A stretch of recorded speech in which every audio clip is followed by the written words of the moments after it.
Chapter 4: Sound Recording and Popular Music. Music and the Internet. Pictured at the beginning of Chapter 4 is Macklemore, who is known for, among other things, besides his rapping career, being able to create a career without relying on big music conglomerates. As the music industry rapidly changes, musicians start to contemplate the role major record labels should play. Macklemore has been able to avoid major record labels. There are lyrics to one of his songs, which I've linked to from this slide, that describe in detail one interaction he actually is supposedly really had with a major record label. From cylinders to discs, sound recording becomes a mass medium. Beginning on page 116 in your text, you'll see a very helpful timeline that goes through all the stages and major contributors to sound recording as a mass medium. It starts with de Martinville in France in the 1850s. And many of you would be familiar with Edison's phonograph here in the United States in 1877. And so I encourage you to all look at that timeline, because it's a very handy timeline of all the major milestones as recording became a mass medium. From phonographs to CDs, analog goes digital. This slide covers more of the major milestones in the music recording industry. Plastic magnetic audio tape in the 1940s. Stereo sound comes about in the 1950s. Digital recording first comes on the scene in the 1970s. Compact discs in the 1980s. And of course, today's digital music, MP3s, MP4s, which brings new issues, including music piracy issues, which we'll go into further detail later in this presentation. Figure 4.1, the evolution of digital sound recording sales. 1999, we see that CDs are the most popular form of music for purchase. Cassettes are still being sold, and even vinyl is still being sold. 1999 was also the year that Napster came on the scene with their free music downloads, but we don't see that cutting into music sales at that point. 2011 was the first year that we see digital music in all its forms overtake CD sales. 2013, we see that digital subscription and streaming are cutting into CD sales and digital downloads, and becoming the most popular form of listening to music. And that's been a segment that's been growing since as well. So now as I record this, it's 2016, and my husband and son were just talking about Spotify and Apple Music. Apple now has a similar deal to Spotify, where you pay a monthly subscription fee and have unlimited access to a music library. So that's becoming the most popular way to listen to music. Convergence, sound recording in the internet age. MP3s and file sharing. MP3 format was developed in 1992. In 2001, the Supreme Court declared free music file swapping illegal.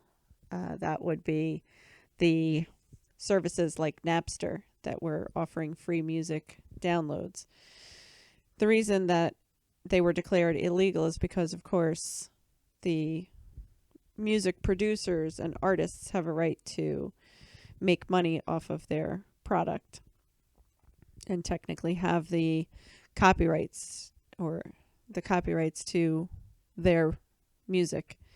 iTunes is the model for legal music downloading, and of course now we have Spotify as well, and other music downloading or music streaming services.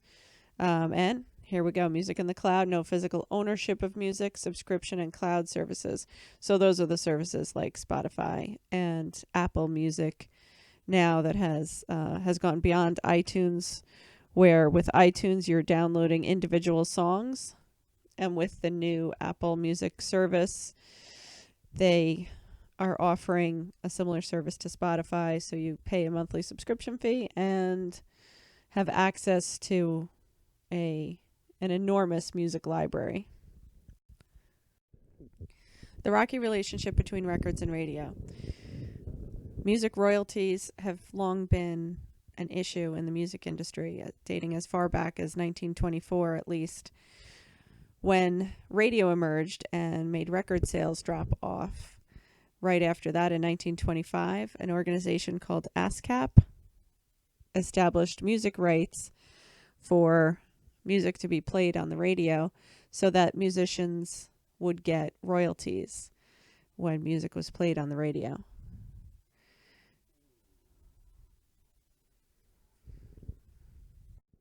The rise of pop music.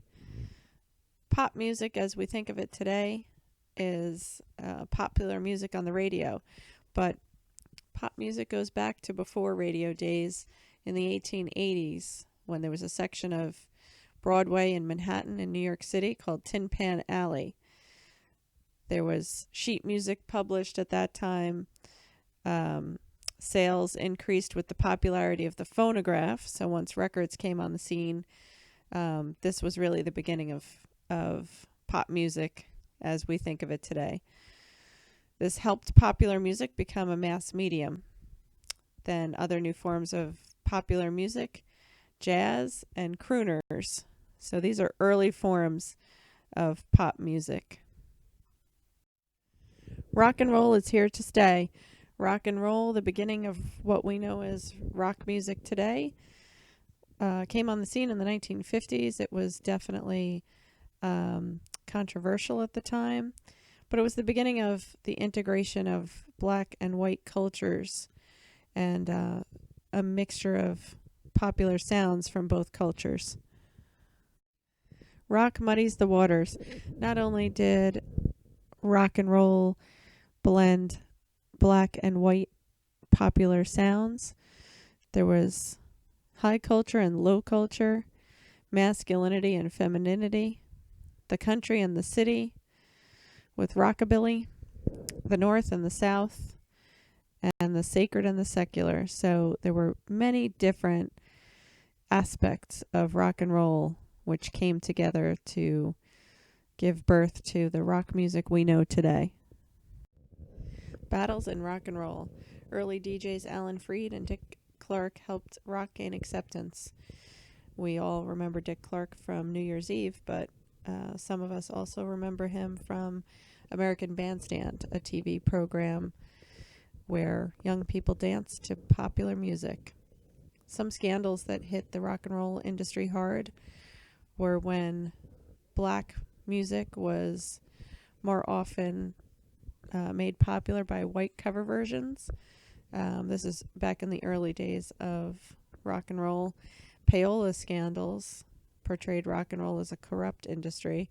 Payola was when music producers paid DJs to play their music. Dick Clark himself was caught up in a payola scandal, and that hung over his career as a dark cloud for many years. Eventually, there was a law enacted and fines which made payola illegal, and we don't see that happening today, or at least not that we know of. In the 1950s, the fear of juvenile delinquency led to censorship of rock and roll. The British are coming. Beatles invaded America in 1964. My mother used to always tell me the story of the first time she and many other people saw the Beatles come on the American music scene when they sang "I Want to Hold Your Hand" on TV on the Ed Sullivan Show. I had to think of that. And my mother graduated in 1964, so she was a senior in high school when the Beatles came on the American scene. Followed in the next few years by the Rolling Stones, the Zombies, the Animals, Herman's Hermits, the Who, and others, rock and roll became rock, and it became the most popular form of mainstream music. Motor City Music. Detroit gives America soul. Soul was the merging of rhythm and blues, gospel, pop, and early rock and roll. Berry Gordy was a huge music mogul who brought Motown music to popularity, with these successful groups listed there and many others. Folk and psychedelic music reflect the times. The late 60s saw the rise of folk music and then psychedelic music. These were a sign of the times, and it was a time of a lot of great social upheaval and social activism. Some of the voices of that era were Joan Baez, one of my mother's favorite singers, Arlo Guthrie, Phil Oxen, of course Bob Dylan. Rock turned psychedelic. The psychedelic era was influenced by drugs and also brought down by drugs. Many of the big musicians of that time and that era unfortunately met an early death as a result of drugs. Some of the musicians of that genre: Jefferson Airplane, Jimi Hendrix, The Doors, and the Grateful Dead. Punk, grunge, and alternative respond to mainstream rock. The 70s saw the rise of punk rock, which challenged the record business. Some of the big groups of that genre: Ramones, Blondie, Talking Heads. Grunge came about in the late 80s and 90s. Messy guitar sound and appearance. Some of the poster children of that are Nirvana, Green Day, Pearl Jam, Hole, Soundgarden, and Nine Inch Nails. Many of those are also,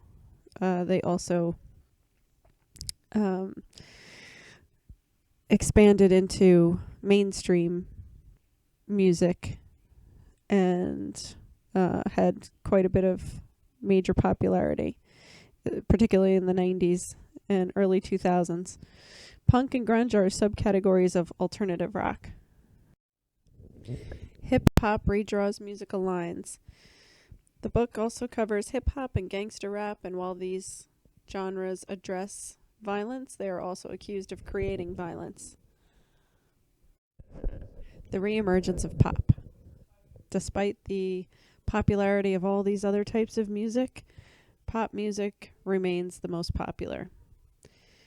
Hence the name pop. iTunes is by far the biggest seller of pop music, and iTunes changed the way music was sold, not only downloaded digitally, but made the single song, the dominant unit of music rather than albums. This is changing now, though, a little bit with streaming services, and including Apple, which now has a monthly subscription service, as I mentioned a couple of times in this presentation. But streaming services are expanding accessibility to music overall, and people have access to huge, enormous libraries of seemingly unlimited amounts of music. Music labels influence the industry.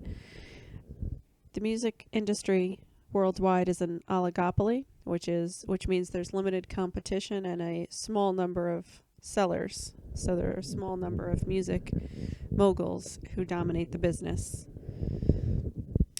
The indies, so independent music makers, are the ones that are spotting the up-and-coming trends and play a major role as music industry's risk takers.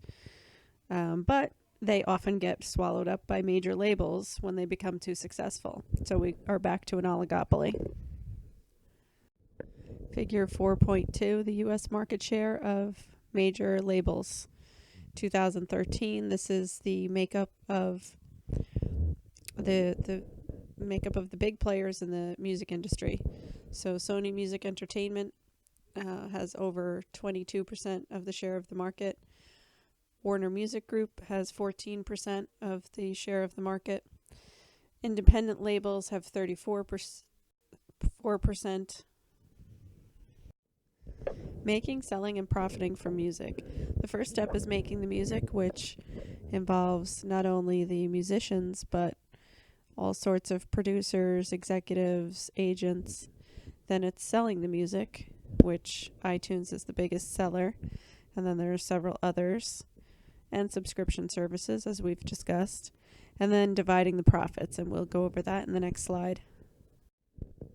So this slide is interesting. Figure 4.3, where the money goes. On a $17, $18 CD with 10 tracks, a songwriter gets 91 cents. The musician gets $1.93. The retailer gets $5.40, and the music label gets $9.74. Now, part of that, of course, goes into marketing and all the expenses related to producing the CD. But it's very interesting that a songwriter gets not even $1, and the music label per CD would get almost $10. On a $1.29 digital download single from iTunes, the songwriter gets 9 cents, the artist gets 20 cents, Apple gets 40 cents, and the music label gets 60 cents. So clearly, the biggest chunk of the pie goes to the music label. On a song played on internet radio or on a streaming service, a fraction of a cent per performance goes to a non-featured artist. So the smaller artists get barely any money. A featured artist would get 45%, and a music label gets 50%. On a song streamed 60 times on a subscription service on Spotify, for instance, one of the ones I've been mentioning, a music label would get 19 cents, the artist would get 19 cents, and the songwriter would get about 9 cents.